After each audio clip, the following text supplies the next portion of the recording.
Hello friends, good evening to all of you and welcome to all सरकारी jobs facts. So I hope you are very well. So friend, जैसा कि हम लोग फिर से एक नया वीडियो लेके आए हैं और इस वीडियो में कुछ जो एसएसबी हेड कांस्टेबल मिनिस्ट्रियल का जो रिटन एग्जाम हुआ है एंड उसके बाद उसकी आंसर की भी आ चुकी है एंड इसके बाद उसकी रिवाइज्ड आंसर की भी फाइनली आ चुकी है। सो फ्रेंड, अब रिजल्ट आने का है, ठीक है। आई होप अगर आपको ये पता करना है कि रिजल्ट कब तक आ सकता है, ठीक है, कब तक आएगा, तो जो इसके पहले ऑलरेडी एक वीडियो बना के डाल दी गई है, तो आप उसे अगर अभी तक आपने नहीं वॉच किया तो फर्स्ट ऑफ ऑल इस चैनल पे जाके ऑल सरकारी जॉब फैक्ट्स, वहाँ पे ये वीडियो पड़ी हुई है, तो आप आराम से उस वीडियो को देखिए। और वहाँ पे चूंकि कंप्लीट जो है डिस्कस किया गया है कि कब इसका रिजल्ट आने वाला है, ठीक है।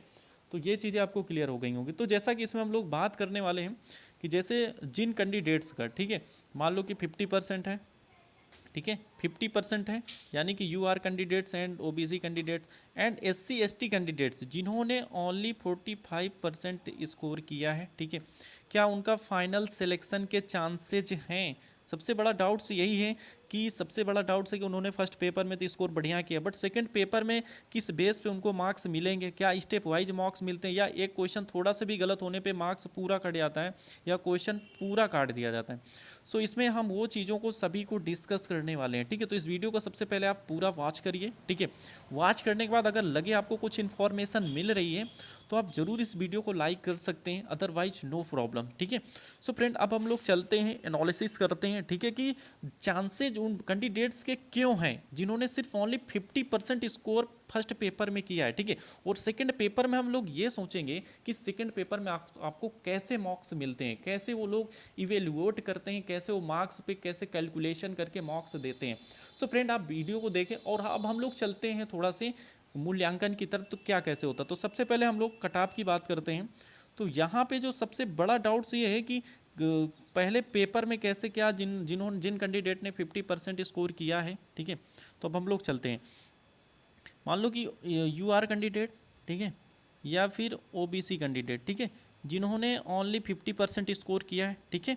ये तो आपके फर्स्ट पेपर के हुए, ठीक है। एंड वहीं पे अगर हम लोग एससी एंड एसटी कैंडिडेट्स की बात करते हैं, मान लो कि उन्होंने किया 45% स्कोर, ठीक है, ये फर्स्ट पेपर का स्कोर है, ठीक है। अब वहीं पे अगर थोड़ा सा हम लोग बात करते हैं, ठीक है, वहीं पे अगर हम लोग थोड़ा से सेकंड पेपर की बात करते हैं, ठीक है, कि सेकंड पेपर में सपोज दैट ये भी आपका टोटल कितना था, 100 मार्क्स का था, ये तो आपको शायद सबको पता होगा, ठीक है। और इसमें भी आपको जो मिनिमम रिक्वायरमेंट थी वो आपकी क्या थी, 50% थी आपको, यानी कि 50% आपको मार्क्स लाने ही थे, ठीक है। तभी आपको स्किल टेस्ट के लिए सेलेक्ट किया जाएगा। तो इतना तो आई होप ये चीज़ें आपको पता होंगी, ठीक है। ये तो आपका फर्स्ट पेपर का हो गया, ठीक है, यू आर एंड ओबीसी के लिए, और ये इनका क्राइटेरिया हो गया, ठीक है। वहीं पे जो सेकंड पेपर का सेम क्राइटेरिया जो डेस्क्रिप्टिव पेपर हुआ था, ठीक है, उसमें भी सेम था। यू आर ओबीसी के लिए 50% लाना कंपलसरी था, तभी उनको स्किल टेस्ट के लिए क्वालिफाइड किया जाएगा। एंड वहीं पे एससी एसटी कैंडिडेट जिनको 45% लाना कंपलसरी था, तभी उनको नेक्स्ट स्टेज के लिए क्वालिफाइड किया जाता है, ठीक है। तो आई होप ये चीज़ें क्लियर होगा। सो फ्रेंड्स, सबसे पहले अगर हम लोग बात करते हैं, ठीक है, मान लो कोई भी कैंडिडेट्स है, ठीक है, मान लो कि यू आर ओबीसी के पहले हम लोग बात कर लेते हैं, ठीक, मान लो कि उन्होंने पहले पेपर मान लो कि 50% स्कोर किया, ठीक है।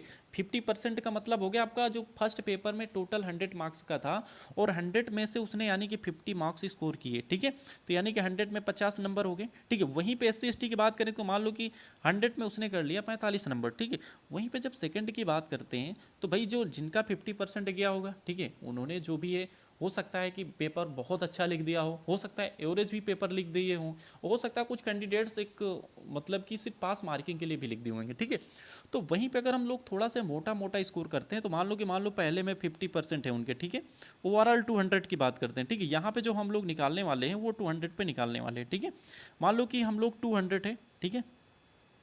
हम लोग यहाँ पे फाइनल सिलेक्शन की बात करने वाले हैं कि क्या फाइनल सिलेक्शन हो सकता है। सो फ्रेंड्स, बिल्कुल आप ये बिल्कुल श्योर रहें आप स्किल टेस्ट के बाद, क्योंकि वहाँ पे जो सबसे कंपलसरी बात है, वहाँ पे आपको स्किल टेस्ट पास करना बहुत ही कंपलसरी है, ठीक है। आपको ये चीज़ें नहीं देखना कि क्या मेरा फाइनल होगा कि नहीं, आप स्किल टेस्ट आपको पास करना ही है। और स्किल टेस्ट पास करने के बाद आप ये समझ लीजिए जो एसएसबी का जो हमेशा का जो एक स्ट्रेटजी रही है कि उसमें मैक्सिमम बच्चों का 80 से 85 परसेंटाइल सिलेक्शन स्किल टेस्ट के बाद हुआ है, ठीक है। तो ये चीज़ें आपको नहीं भूलनी चाहिए। सो फ्रेंड मान लो कि यहाँ पे हम लोगों के 2 पेपर हैं, ठीक है। यहाँ पे मैंने लिख दिया फर्स्ट पेपर हो गया और ये आपका हो गया सेकंड पेपर, ठीक है। यहाँ पे थोड़ा सा हम लोग देखते हैं, मान लो कि कोई कैंडिडेट्स मान लो फर्स्ट पेपर में मान लो 50% किए, ठीक है, और सेकंड पेपर में भी उसने क्या किया 50% स्कोर किया, ठीक है। टोटल कितना था 200 का। तो यहीं पे मान लो करते हैं हम लोग, ये आपका मिनिमम मैं बता रहा हूँ कि मान लो उसने 100 मार्क अचीव कर लिए, ठीक है। वहीं पे मान लो अगर SC ST की भी आप बात कर ले तो मान लो कि 45 भाई इतना लाना तो कंपलसरी ही था भाई, बिना इतने लाना उनकी सेकंड कॉपी चेक ही नहीं होती, प्लस स्किल टेस्ट के लिए उनको बुलाया ही नहीं जाएगा। तो ये आपका 90 मार्क्स हो गया, ठीक है। बट आपको ये देखना है, ठीक है, ये तो आपका हो गया, दोनों पेपर का स्कोर हो गया। बस बहुत सारे डाउट्स कैंडिडेट्स के हैं कि नहीं कि जो इसका फाइनल कट ऑफ जाएगा वो 120 से 130 तक जा सकता है, या वहीं पे अगर यहाँ पे जो बहुत सारे हैं जो अपना एज्यूम कर रहे हैं, एनालिसिस कर रहे हैं कि जो SC एंड ST कैंडिडेट्स का कट ऑफ यानी कि 100+ की संभावना है, ठीक है। बट इसलिए प्लस की संभावना है, ठीक है, ये तो आपकी पॉसिबिलिटी हो गई। अब हमें देखना है कि क्या हम लोगों का स्कोर जा सकता है। सो फ्रेंड बिल्कुल जा सकता है, क्योंकि आपको ये चीज़ें नहीं भूलनी चाहिए कि जो आपका फर्स्ट पेपर है भाई उसमें तो आपके 100% भाई आंसर की से सभी लोगों ने मिला लिया है कि भाई 50% मेरे बन रहे हैं और मेरे कितने बन रहे हैं कि 45% बन रहे हैं, ठीक है। ये तो आपको सबको पता है कि 45-50% आपके बन रहे हैं, ठीक है, वो तो आपको श्योर होगा, ठीक है। 50% या उससे कुछ कम या ज़्यादा बन रहे होंगे, ठीक है। कम के तो चांसेज नहीं, बट 50% या उससे 1-2% आगे 53 54 47 48, ठीक है। तो आपको ये चीज़ें देखना है। वहीं पे सबसे बड़ा जो डाउट्स बना हुआ है वो सेकंड पेपर को लेके डाउट्स बना हुआ है कि मतलब सेकंड पेपर में हमारी मार्क्स कैसे आएंगे। सो थोड़ा से हम लोग सेकंड पेपर के विषय में भी थोड़ा सा एनालिसिस करने वाले हैं, ठीक है। तो जैसा कि मान लो कि आपके पास सेकंड पेपर की बात करते हैं, ठीक है, तो सेकंड पेपर में कैसे मार्किंग होती है। तो सो फ्रेंड आपको ये चीज़ें बिल्कुल देखना चाहिए कि इसमें जो मार्किंग का क्राइटेरिया क्या है, ठीक है, इसमें मार्किंग का जो क्राइटेरिया क्या है। आई होप ये चीज़ें आपको पता होनी चाहिए, ठीक है। नहीं पता तो आप इस वीडियो को आप पूरा देखो, जरूर आपको कुछ ना कुछ मिलने वाला है, ठीक है। सबसे पहली चीज़ जो भी इसका क्राइटेरिया होता है डिस्क्रिप्टिव पेपर का, उसमें आपका होता है स्टेप वाइज, ठीक है। आपको स्टेप वाइज मार्क्स मिलता है, ठीक है। स्टेप वाइज से मतलब ये है कि आपने जितना सही लिखा है आपको उतना मार्क्स मिलेगा, ठीक है। आपने अगर मान लो कोई क्वेश्चन है, अगर 20 मार्क्स का कोई क्वेश्चन है सपोज दैट, ठीक है, आपने 20 मार्क्स के क्वेश्चन यानी कि 20 का मतलब 100% आपको क्वेश्चन करना है, ठीक है।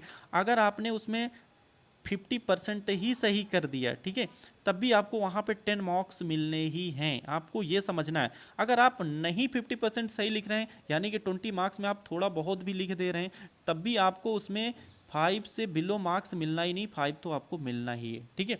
तो आई होप ये चीज़ें आपको पता चल गया, ठीक है। तो सबसे पहले जो सेकंड पेपर में जो मार्किंग होगी वो आपकी स्टेप वाइज मार्किंग होगी, ठीक है। दूसरी चीज़ आपने जितना लिखा आपको उतने नंबर मिलेगा, ठीक है। जितना आपने सही लिखा आपको उतना मार्क्स मिलना ही है। ऐसा नहीं कि थोड़ा से गलत होने पे क्या क्वेश्चन पूरा रॉन्ग हो जाएगा, सबसे बड़ा डाउट, बट ऐसा नहीं है, ठीक है। ये चीज़ हो गई। और दूसरी चीज़ जो आपकी जो सेकंड पेपर में जिसका इम्पैक्ट पड़ने वाला है वो सबसे पहली चीज़ राइटिंग का पड़ने वाला है, ठीक है। बहुत सारे कैंडिडेट्स की राइटिंग भी अच्छी रही होगी, ठीक है, अच्छे से लिखे होंगे, तो उसका भी 100% इम्पैक्ट पड़ता है। आप कोई भी एग्जाम उठा के देख लीजिए, UPSC से लेके कोई भी आप एग्जाम दे लीजिए, जहाँ पे डिस्क्रिप्टिव एग्जाम होता है वहाँ पे जो सबसे पहली चीज़ आपके कंटेंट का इम्पैक्ट पड़ता ही है, और दूसरी चीज़ जो आपकी राइटिंग का है उसका बहुत बड़ा इम्पैक्ट पड़ता है। सो फ्रेंड्स यही देखना है कि आपने अगर थोड़ा भी अच्छा लिख दिया, ठीक है, थोड़ा भी अच्छा आपने अगर लिख दिया उस कंटेंट में, ठीक है, तो आपको 100% 60, ठीक है, 60% से नीचे आपको मार्क्स मिलना ही नहीं, आप ये समझ लीजिए, ठीक है। अगर थोड़ा भी आपने अच्छा लिख दिया तो उससे पहले चांसेज है ही नहीं, ठीक है। अगर आपने थोड़ा भी उसमें कुछ और एडिशनल चीज़ें ऐड कर दिए थोड़ा से, तब आप ये समझ लीजिए कि आपको 60 से 70%, आई मीन 100 में से 170 मार्क्स भी आराम से मिल जाएंगे। ये चीज़ें आपको ध्यान में रखनी है, ठीक है।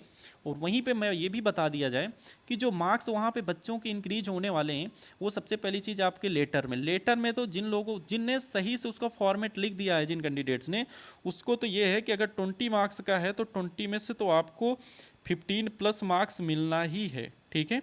वहीं पे अगर हम लोग लेटर, ये तो हो गई लेटर की बात, वहीं पे जो ऐसे की बात करते हैं तो ऐसे में भी बहुत सारे कैंडिडेट्स ने अच्छा से कंटेंट लिखा होगा, कुछ बहुत सारे फैक्ट्स भी ऐड कर दिए होंगे, बहुत सारे जैसे वीमेन एम्पावरमेंट में भी आया था, ठीक है, तो उसमें बहुत सारी जिन लोगों ने स्कीम लॉन्च कर दिया और लास्ट में जिन लोगों ने कंक्लूजन लिख दिया, ठीक है, क्योंकि उसमें इंट्रोडक्शन का प्लस मेन बॉडी का, ठीक है, और प्लस जो आपके कंक्लूजन का उसमें मार्क्स ऐड होता है। तो मान लो जिन लोगों ने कंक्लूजन नहीं सही लिखा तो डोंट वरी, परेशान मत हो, ठीक है, अगर उन्होंने इंट्रोडक्शन सही से लिख दिया है तो उसमें भी उनको ऐसा नहीं है कि अगर 20 मार्क्स का है तो 5 मार्क्स तो उनको देना ही है, ठीक है। अगर उन्होंने मेन बॉडी अच्छे से लिख दिया तो मान लो कि उसमें भी आपको 10 मार्क्स मिल ही जाएगा, प्लस कंक्लूजन अगर थोड़ा बहुत भी अच्छा लिख दिया है सो कोई प्रॉब्लम नहीं, ठीक है, 5 मार्क्स उनको आराम से मिल जाएगा। तो इसमें 100% डिस्क्रिप्टिव में आपके स्टेप वाइज सिस्टम है, ठीक है, तो इस चीज़ को आपको परेशान नहीं होना है। सबसे पहली जो ज़रूरत चीज़ है कि फर्स्ट पेपर आपका क्वालिफाइड है तो आप स्किल टेस्ट की प्रिपरेशन करते रहें, ठीक है। और ये चीज़ मैंने आपको बता दिया पिछले वीडियो में कि आपको ऑफलाइन भी काफ़ी प्रैक्टिस करनी ही है, ठीक है, ऑनलाइन सॉफ्टवेयर पे ज़्यादा नहीं करना है, ठीक है, ऑफलाइन करेंगे तो ऑनलाइन ऑटोमेटिक आपकी स्पीड मेंटेन होती रहेगी। सो इसके लिए आपको सबसे पहले फर्स्ट पेपर क्वालिफाइड होने के बाद, ठीक है, आपको सेकंड पेपर में ज़्यादा नहीं सोचना है, आपको स्किल टेस्ट के लिए लग जाना है, ठीक है, क्योंकि सेकंड पेपर के मार्क्स आपको शो नहीं होने वाले हैं, ठीक है, वो तो आपने जितना अच्छा लिख दिया होगा उतने अच्छे आपको मार्क्स मिलना ही है, आप ये समझ लीजिए, ठीक है, वो तो आपको पता ही होगा कि मैंने कितना अच्छा लिखा है, ठीक है, मेरी राइटिंग कितनी अच्छी थी, ठीक है, वो तो आपको सबको पता होगा। सो फ्रेंड यहाँ पे जो सबसे बड़ी चीज़ है, परेशान होने की ज़रूरत नहीं है, ठीक है, आप स्किल टेस्ट के लिए कंटिन्यू लग जाइए, ठीक है। आई होप ये चीज़ें आपको यहाँ तक क्लियर हो गई होगी कि उन कैंडिडेट्स के भी 100% चांसेज हैं फाइनल की, और जो इसकी फाइनल कट ऑफ जाने वाली है, ठीक है, वो आपकी 120 से 125 के बीच ही रह जाएगी, ठीक है, इससे कम ही जा सकती है, इससे ज़्यादा जाने के चांसेज नहीं है। सो फ्रेंड आप स्किल टेस्ट की प्रिपरेशन करिए, ठीक है, क्योंकि बहुत सारे बच्चे आउट हुए हैं और बाहर भी हुए हैं, जैसा कि पता है कि इसका जो पेट पीएचडी हुआ था काफ़ी टफ हुआ था, और इसके बाद जो पेपर का पैटर्न तो आप सब लोगों ने देखा ही होगा कि पेपर का पैटर्न क्या था, ठीक है। तो इन चीज़ों को ध्यान में रख के बिल्कुल आपको स्किल टेस्ट की प्रिपरेशन करना चाहिए, ठीक है। जो कैंडिडेट्स के फर्स्ट पेपर में स्कोर अच्छा है, जिन्होंने अगर फिर पास मार्किंग के लिए भी मार्क्स उन्होंने स्कोर किया है तो उनको भी आराम से लग जाना चाहिए बिना कुछ सोचे समझे। सो फ्रेंड आई होप ये वीडियो आपको पसंद आया हुआ हो, ठीक है। सो इस वीडियो को यू कैन शेयर, ठीक है, एंड डेफिनेटली आप इसे वॉच करिए, ठीक है, अगर अच्छा लगे तो आप लाइक करिए, ठीक है, एंड अगर बहुत अच्छा लगे तो आप सब्सक्राइब भी कर सकते हैं, ठीक है। सो फ्रेंड चलते हैं, फिर से मिलते हैं हम लोग, ठीक है, see you later and thank you so much.